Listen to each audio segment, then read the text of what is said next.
finally have my train town set up, so let's go on a little tour.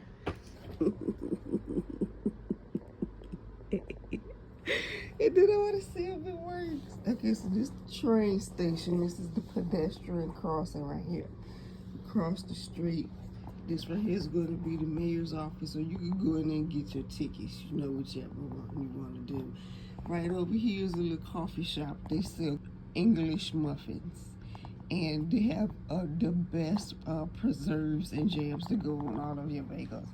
Right here, we don't really know. It's an abandoned building, but so far, I think it's the prettiest building in the town. What you think? What you think? What you think? Okay, this one right here is your post office and stuff. You go in there and send you some letters to Santa Claus. And those two right there are the oldest living people in the town. Cherokee Indian, and he is 94. And then over here, she got her a carport garage. She's 85, and she makes the best pies in town. All right, let's see if the train works. It's a little switch right here. It's working. When he get like to see like